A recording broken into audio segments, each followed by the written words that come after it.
ونعوذ بالله من شرور أنفسنا ومن سيئات أعمالنا من يهده الله فلا مضل له ومن يضلل فلا هادي له وأشهد أن لا إله إلا الله وحده لا شريك له وأشهد أن سيدنا ومولانا محمدا عبده ورسوله أما بعد فأعوذ بالله من الشيطان الرجيم بسم الله الرحمن الرحيم عسى الله أن يجعل بينكم وبين الذين عاديتم منهم مودة والله قدير والله غفور رحيم لا ينهاكم الله عن الذين لم يقاتلوكم في الدين ولم يخرجوكم من دياركم أن تبروهم وتقسطوا إليهم إن الله يحب المقسطين إنما ينهاكم الله عن الذين قاتلوكم في الدين وأخرجوكم من دياركم وظاهروا على إخراجكم أن تولوهم ومن يتولهم فأولئك هم الظالمون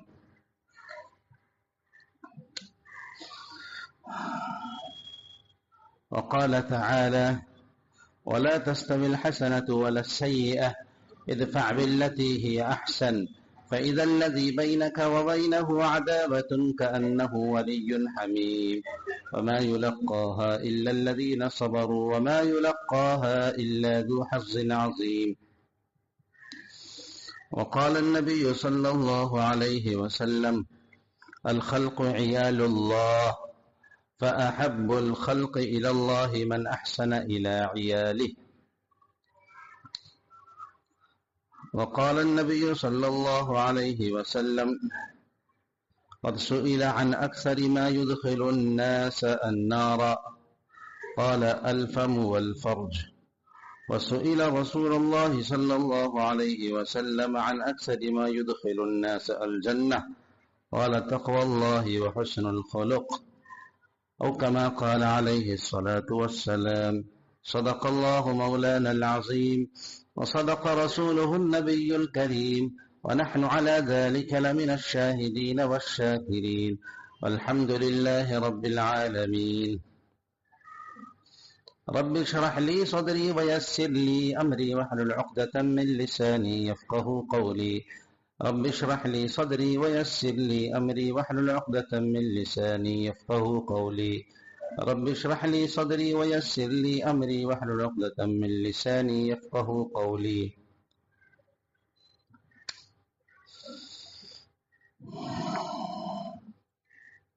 ہمیں اپنے مسائل کا حل قرآن و سنت میں ڈھونڈنا ہوگا۔ مسلمانوں پر جو بھی حالات جس وقت بھی آئیں تو یہ ضروری ہے کہ مسلمان اس وقت کے حالات پر نظر کریں جس وقت جناب محمد الرسول اللہ صلی اللہ علیہ وسلم مسلمانوں کے درمیان موجود تھے، اور جن حالات سے مسلمان گزر رہے تھے اور جن حالات میں اللہ نے اپنے حبیب کو اور صحابہ کو ان اولو العزم پیغمبروں کا نام سنایا ہے اور قصہ سنایا ہے، وہ اس لیے سنایا تاکہ ان کے اندر قوت پیدا ہو، ہمت و استقلال پیدا ہو، اور اسی عزم و ہمت کے ساتھ وہ اپنے مشن میں لگے رہیں۔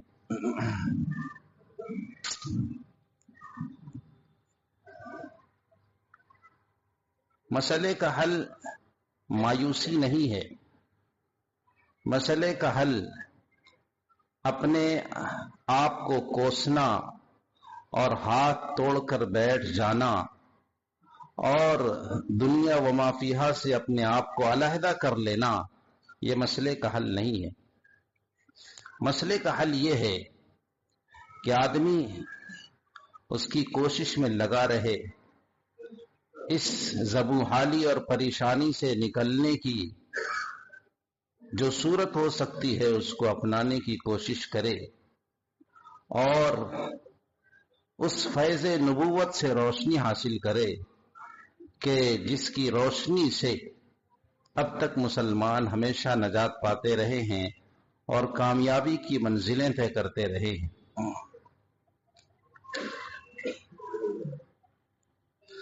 جہاں کہیں بھی ایک انسان رہے تو اس کے ساتھ دوسرے انسان بھی ہوں گے۔ پھر اللہ تبارک و تعالی نے اس دنیا کو ایسا بنایا ہے کہ اس میں مختلف قسم کی چیزیں ہیں، بلکہ متضاد چیزیں ہیں، ایک کا دوسرے سے بالکل ٹکراؤ ہے۔ روشنی ہے تو ظلمت اور تاریکی بھی ہے، ٹھنڈا ہے تو گرم بھی ہے، خزاں ہے تو بہار بھی ہے، اور کسی انسان میں غصہ ہے، کوئی انسان ٹھنڈا ہے، انسان کبھی ہنستا ہے کبھی روتا ہے، ازداد ہے۔ اس سے آپ کو سمجھوتا کرنا ہی ہوگا کہ جہاں کہیں بھی ہم رہیں گے وہاں ہمارا ہی ماحول رہے گا اور سارا ماحول ہمارے موافق ہوگا، اور ہم جو چاہیں گے اور جس انداز سے چاہیں گے ماحول اسی انداز سے ڈھل جائے گا۔ نہ اس طرح سے کسی نبی کے لیے ہوا ہے، نہ کسی ولی کے لیے ہوا ہے، نہ بعد کے بزرگان دین کے لیے ہوا ہے، اور نہ عام مسلمانوں کے لیے کبھی ہوا ہے۔ انہی حالات میں رہ کر کے زندگی گزارنے کا طریقہ کیا ہے؟ اپنی زمین کو پیدا کرنے اور اپنے ماحول کو ٹھیک کرنے اور اپنے آپ کو درست رکھنے کا اسلوب اور ڈھنگ کیا ہے، اس پہ غور و فکر کرنے کی ضرورت ہے۔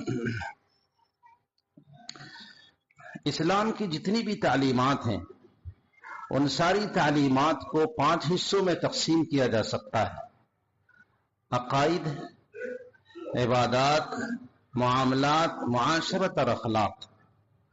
چاہے وہ قرآن کی تعلیمات ہوں، چاہے حدیث کی تعلیمات ہوں، چاہے صحابہ سے اور تابعین سے اور بعد کے ائمہ سے وہ باتیں منقول ہوں، جتنی بھی اسلام کی باتیں ہیں وہ انہی 5 میں دائر ہیں۔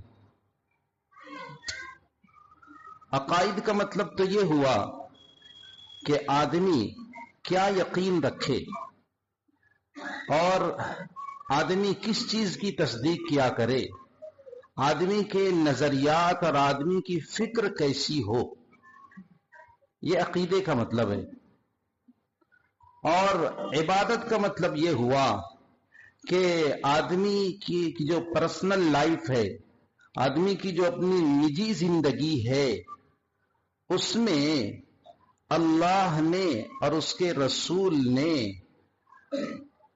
اللہ کی عبادت کا کیا طریقہ بتایا ہے اور اس سے قریب ہونے کا کیا انداز، طریقہ اور اسلوب بیان کیا ہے، اس طریقے کو آدمی اس طریقے کی پابندی کرے اور اس کے مطابق اپنی لائف اور اپنی زندگی کو بنانے کی کوشش کرے،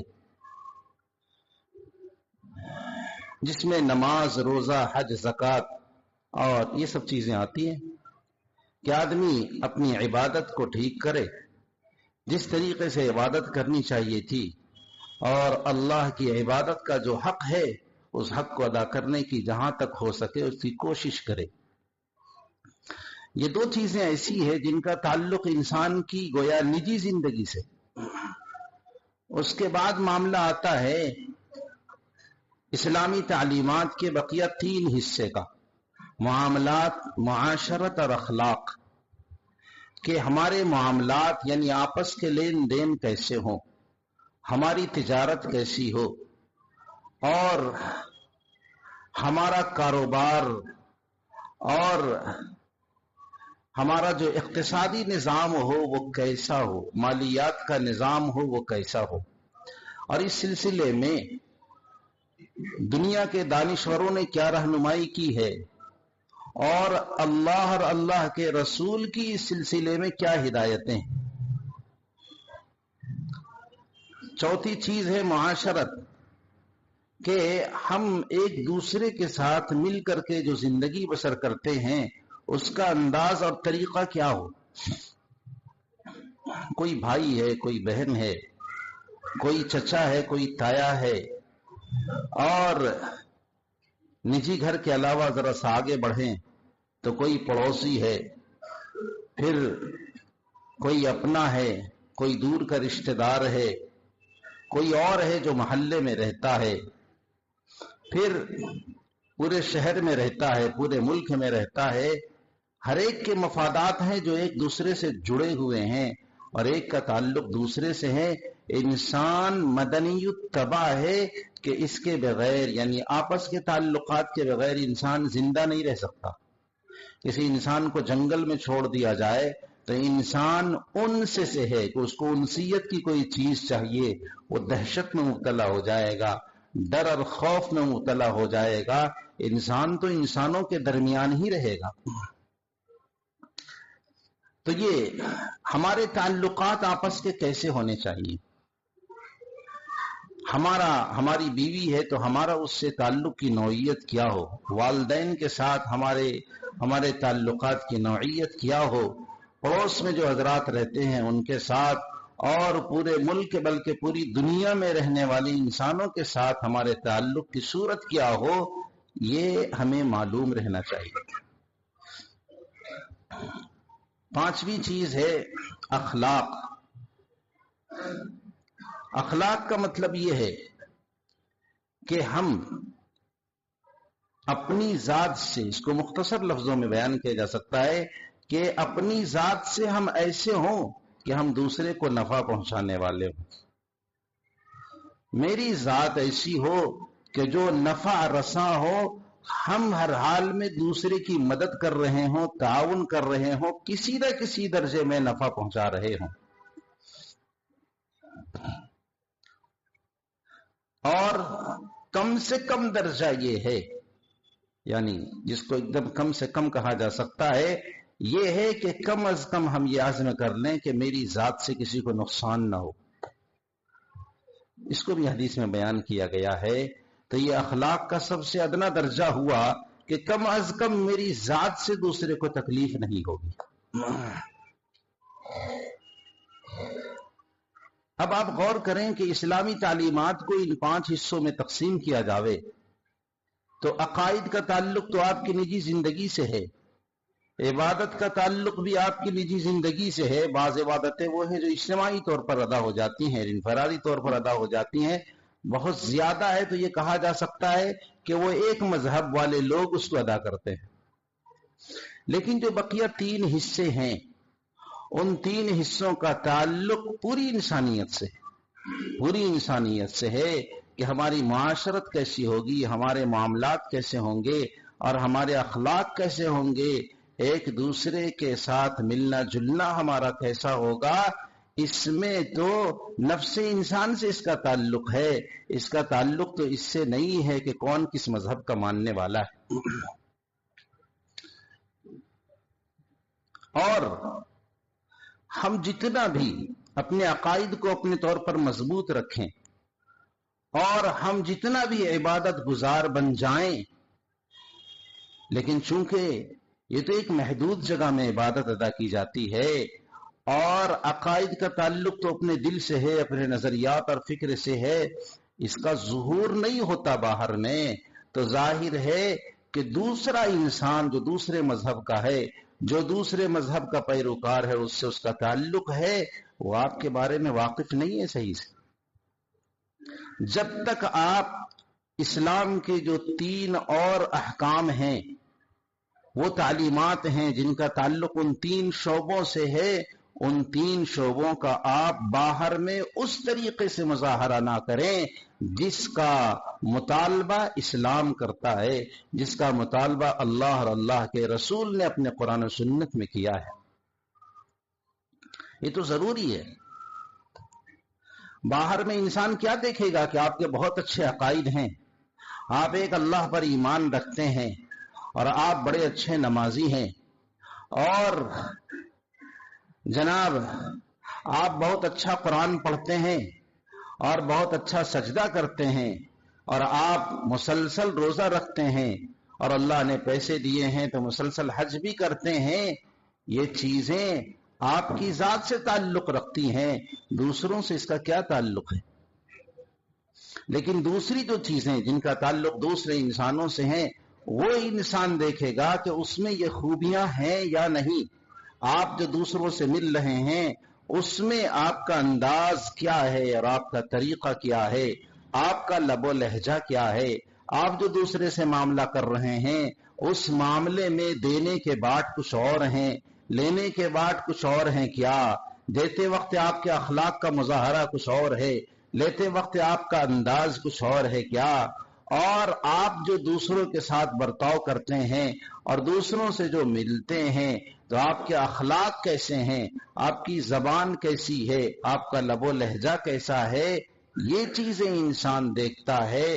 اور انسان اس بات کا خوگر ہے کہ انسان کو دیکھ کر کے چلے،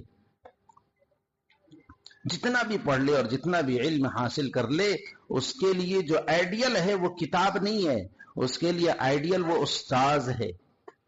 وہ دیکھتا ہے کہ میرے استاذ نے اس سلسلے میں کیا کیا ہے، میرے استاذ نے اس مسئلے کو سمجھاتے ہوئے کیا انداز اور طریقہ اختیار کیا ہے۔ طالب علم اصلاً اس کو لیا کرتا ہے، انسان سے انسیت حاصل کرتا ہے اور اس کا جو عمل ہے اس عمل کو اپنے اندر اپنانے کی کوشش کرتا ہے۔ اگر استاذ بڑے مرتبے کا ہو، بڑے درجے کا ہو، اللہ والا ہو، تو جو اس کا شاگرد اور طالب علم ہوگا وہ بھی بڑے مرتبے کا ہوگا اور اللہ والا ہوگا۔ اگر استاذ کے اندر وہ صفات نہ ہو تو بچوں میں بھی وہ صفات منتقل نہیں ہوتے، حالانکہ وہ بھی قرآن ہی پڑھ رہا ہے، وہ بھی حدیث ہی پڑھ رہا ہے، اس میں بھی وہی اخلاق و آداب پڑھ رہے ہیں، دوسرے طالب علم میں بھی وہی اخلاق و آداب پڑھ رہا ہے، لیکن اس پر استاذ کی چھاپ پڑ گئی اور اس پر اس کے استاذ کی چھاپ پڑ گئی۔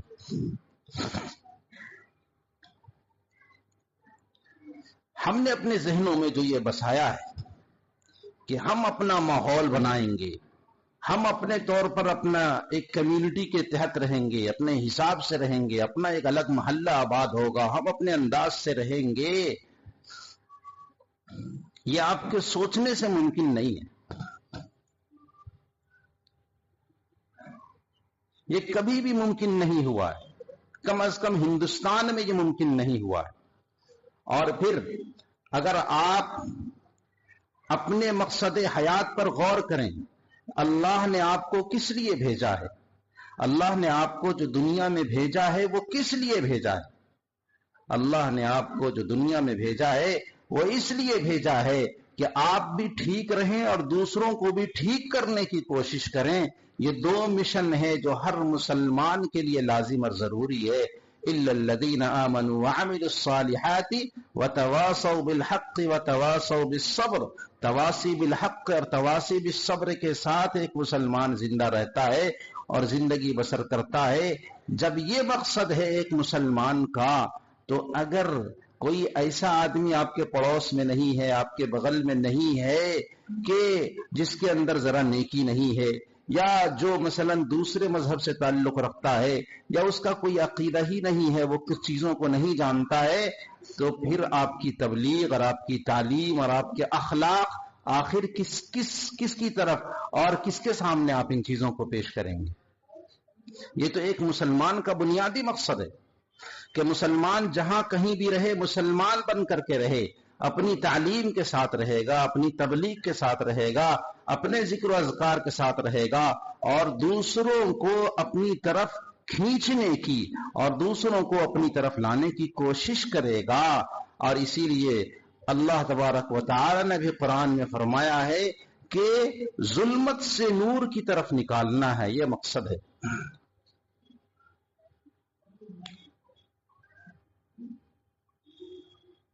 ظلمت سے اور تاریکی سے انسانوں کو نکالنا ہے روشنی کی طرف اور ہدایت کی طرف، یہ مقصد ہے۔ تمام انبیاء علیہ السلام کا مقصد یہی تھا، اور ہمارا بھی مقصد یہی ہے کہ ہم دنیا کی ظلمتوں سے اور دنیا کی تنگی سے نکال کر کے لوگوں کو ہم دنیا کی وسعتوں کی طرف لے کر کے جائیں، انسانوں کی غلامی سے نکال کر کے ہم اللہ کی غلامی میں اور اللہ کی بندگی میں لوگوں کو ڈالیں، جہاں پہ وسعت ہی وسعت ہے، جہاں پہ فراخی ہی فراخی ہے، اور جہاں پہ فراوانی ہی فراوانی ہے، اور جس میں امید ہے، اور جس میں ایک انسان کے لیے بہت بڑی کامیابی اور فلاح چھپی ہوئی ہے، اور دوسرے طریقے میں کوئی چیز نہیں ہے اور کچھ بھی نہیں ہے وہاں تو۔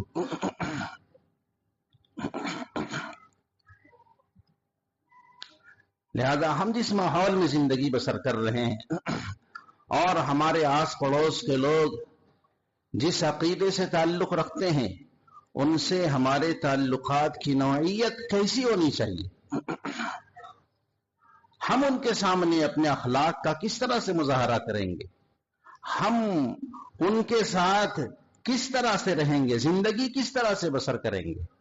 کیا مکہ مکرمہ میں سارے کے سارے لوگ مسلمان ہو گئے تھے؟ اور کیا جب آپ مدینہ منورہ تشریف لائے تو کیا وہاں کا ماحول ایسا تھا کہ سارے کے سارے مسلمان تھے؟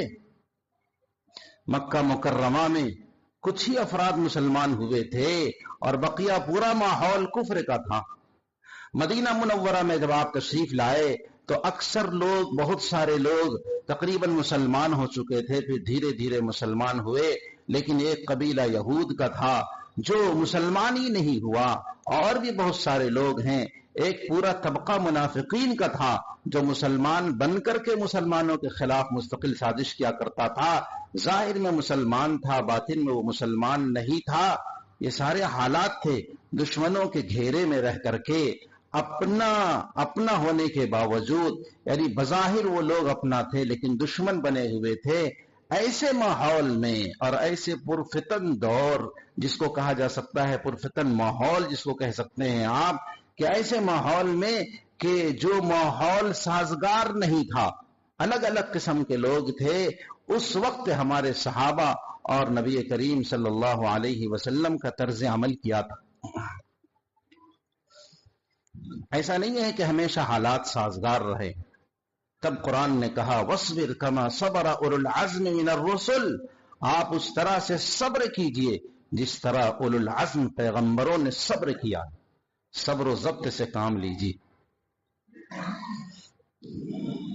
یہ سمجھنا کہ جو بھی ہمارے مذہب سے تعلق نہیں رکھتا ہے وہ میرا دشمن ہے، یہ غلط ہے۔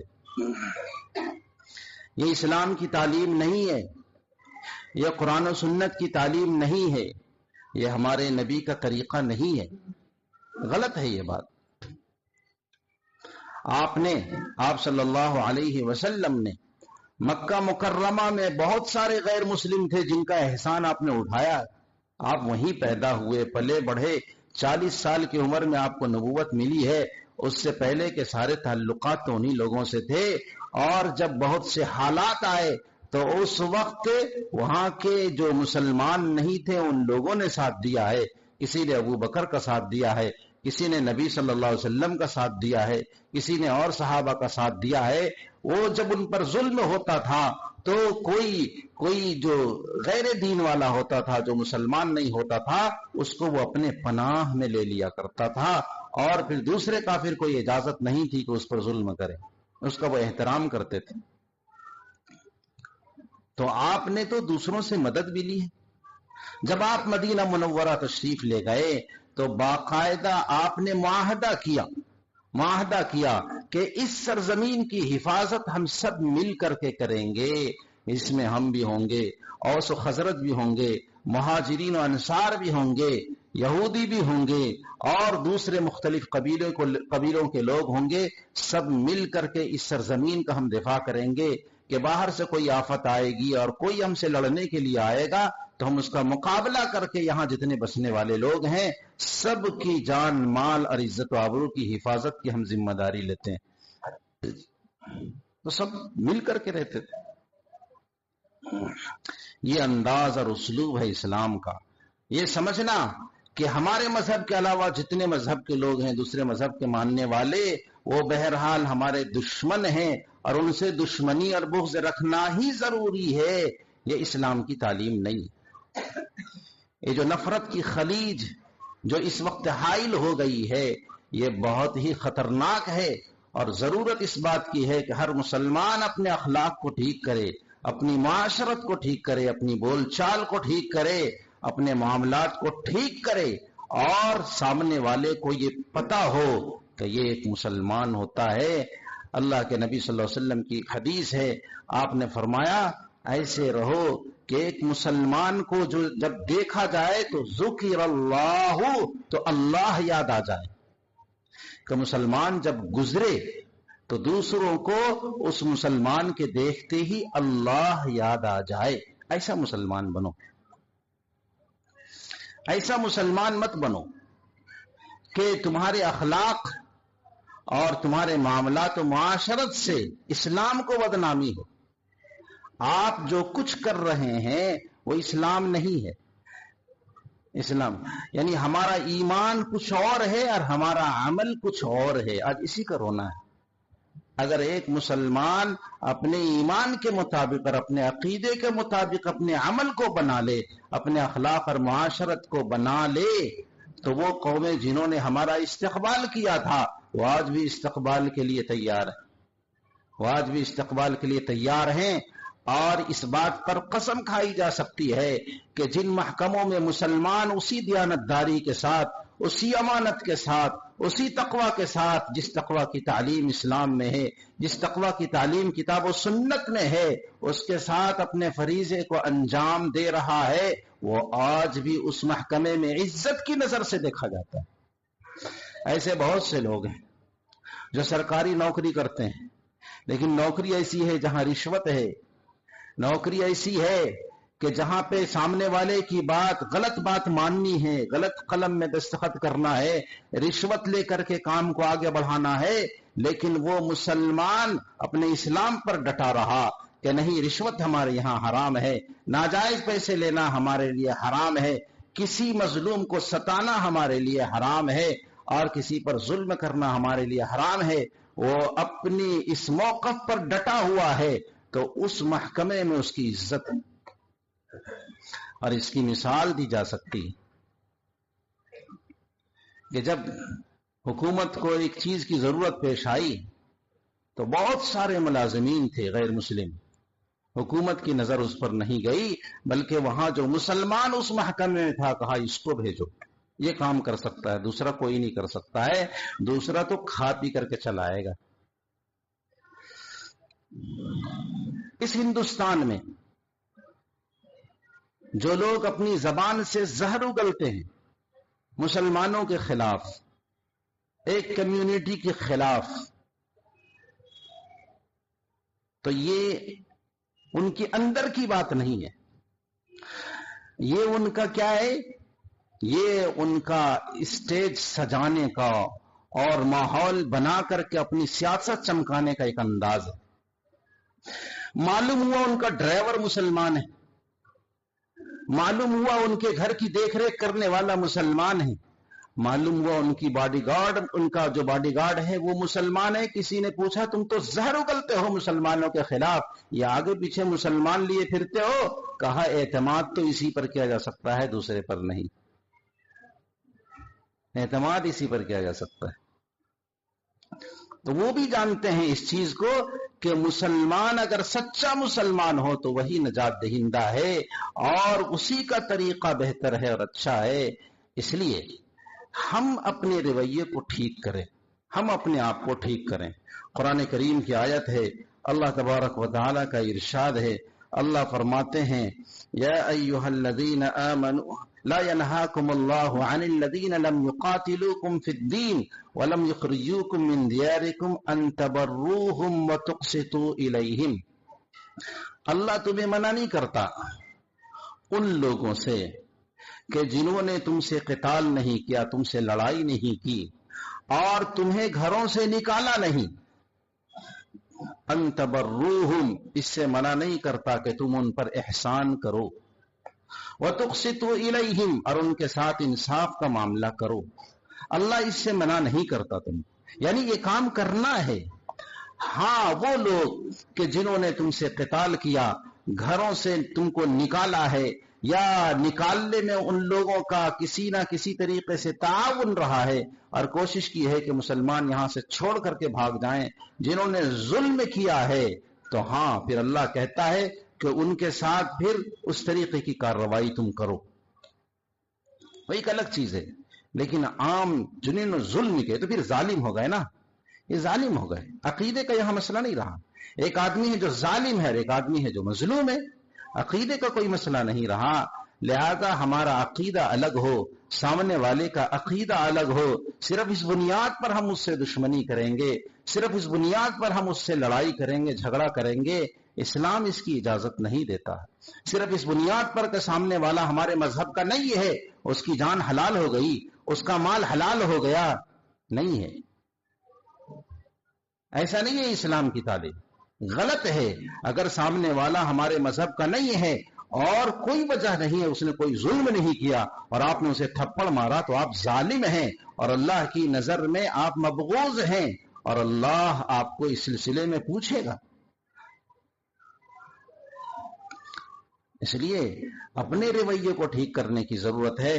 اللہ کے نبی صلی اللہ علیہ وسلم کی حدیث ہے، الخلق عیال اللہ، جتنی مخلوقات ہیں سب اللہ کا کنبہ ہے. کنبہ خاندان ہے. جس خاندان کی پرورش کی ذمہ داری اللہ نے اپنے سر لی ہوئی ہے، اللہ کی ذمہ داری میں ہے. فَأَحَبُّ الْخَلْقِ إِلَى اللَّهِ مَنْ أَحْسَنَ إِلَى عِيَالِهِ، تو اللہ کے مخلوق میں سب سے پسندیدہ بندہ وہ ہے جو اللہ کی عیال کے سلسلے میں اچھا ہو، یعنی ان کے ساتھ احسان کا برتاؤ کرے، اچھائی کا برتاؤ کرے، تو وہ شخص سب سے اچھا ہے، سب سے بہتر. لہذا ضرورت اس بات کی ہے کہ ہم اپنے دل و دماغ کو ٹھیک کریں اور ہم یہ سمجھیں کہ ہمارا مسلمان بھی میرا اپنا ہے، ہمارا پڑوس کا رہنے والا بھی میرا اپنا ہے، ہمارا جو دوسرے مذہب سے تعلق رکھتا ہے، جو یہاں رہتا ہے، وہ بھی میرا اپنا ہی ہے. عقیدے کا صرف فرق ہے، لیکن آپ اس کی وجہ سے اس کے سامنے بد اخلاقی کا مظاہرہ کریں گے، آپ اس سے دوسرا طرز اپنائیں گے اور دوسرے انداز سے بات کریں گے، یہ درست نہیں ہے. غیر مسلموں کے لیے شراب بیچنے کی اجازت ہے، شراب کی رقم ان کے لیے حرام ہے، اور ایک مسلمان کے لیے شراب کی رقم حلال نہیں ہے، حرام ہے. اس کے لیے، ان کے لیے حلال ہے، ہمارے لیے حرام ہے. اب کسی مسلمان کے لیے اس کی اجازت نہیں ہے، چونکہ اگلا غیر مسلم شراب پیتا ہے، اس کے لیے حلال ہے، تو میں شراب بیچ دوں اسے اور اس کے پیسے لے لوں. آپ کے لیے تو حرام ہے، وہ آپ کے لیے تو ناجائز ہے، ان کے لیے حلال ہے. حلال ہے. برتاؤ اس طریقے سے کرنے کے لیے کہا گیا ہے کہ ایک چیز جو آپ کے لیے حرام نہیں ہے، اگلے حرام ہے اور اگلے کے لیے وہ حلال ہو، تب بھی آپ اس کو نہیں کر سکتے ہیں، چونکہ اس سے آپ غلط طریقے سے نفع اٹھانا چاہ رہے ہیں. اس کی بھی اجازت نہیں ہے. تو انسان دوسروں کو نفع کے ساتھ اور دوسروں کے ساتھ محبت کے ساتھ اور دوسروں کے ساتھ حسن اخلاق کے ساتھ رہنے کی کوشش کرے، اس کی تعلیم اسلام دیتا ہے. اس لیے ضرورت ہے کہ ہم اپنی معاشرت کو، اخلاق کو اور اپنے معاملات کو ہم ٹھیک رکھیں. ہمیں بتاتے ہیں ایک باڑی والا غیر مسلم ہے، اس کے اخلاق بہت اچھے ہیں، اس نے جو وعدہ کیا وہ پکا کیا.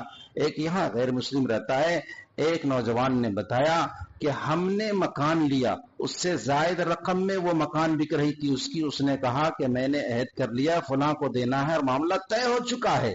وہ غیر مسلم ہے. کہا کہ بات اگلے سے ہو چکی ہے، آپ کو نہیں دے سکتا میں. لیکن آج مسلمانوں کتنا پیسہ مار کر کے بیٹھا ہوا ہے، غریبوں کا، یتیموں کا، مسکینوں کا، بیواؤں کا، اپنے پڑوس کا، محلے کا، رشتہ دار کا، کتنا پیسہ مار کر کے بیٹھا ہوا ہے. سب آپ کی نظروں میں ہے. یہ مسلمانوں کے اخلاق ہیں جو خود ہمارے ساتھ کر رہے ہیں اور دوسروں کے ساتھ کر رہے ہیں. یہی سب سامنے ہے جو دکھتا ہے، اور غیر مسلموں کے دلوں میں ہمارے تئیں ایک تنفر پیدا ہو رہا ہے. نفرت کی اس خلیج کو دور کرنے کی ضرورت ہے. آج علماء اس سلسلے میں متفکر ہیں کہ یہ آخر ہوگا کیا. نفرت کی یہ جو خلیج بڑھ رہی ہے، ضرورت اس بات کی ہے کہ ہم آگے بڑھ کر کے برادران وطن کا ہاتھ تھامنے کی کوشش کریں اور اپنے اخلاق کو اچھے انداز سے پیش کریں اور بتائیں یہ جو عیسائی ہیں چند ہیں، گنے چنے ہیں، بہت کم تعداد ہے ان کی.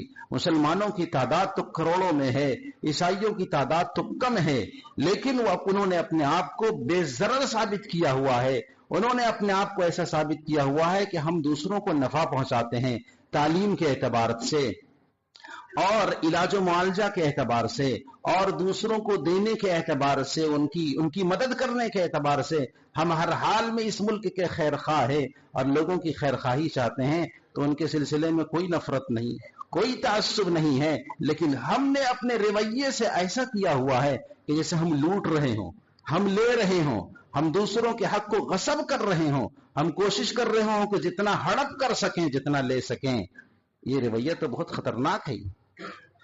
کسی سامنے والے کے ذہن میں یہ بات پیدا ہو جانا کہ یہ ہر حال میں ہمارے لیے نقصان دہ ہے اور یہ ہر حال میں ہمارے لیے لوٹنے کا ایک ذریعہ بنا ہوا ہے یا ماحول کو خراب کرنے کا ایک ذریعہ بنا ہوا ہے، یہ تصور بہت خطرناک ہے۔ علماء بہت متفکر ہیں، اس لیے میرے بھائیوں التجا ہے، استدعا ہے آپ سے کہ آپ اپنے اخلاق کو ٹھیک کیجیے، اپنے معاملات کو ٹھیک کیجیے اور اپنی معاشرت رہنے سہنے کی زندگی کو ٹھیک کیجیے۔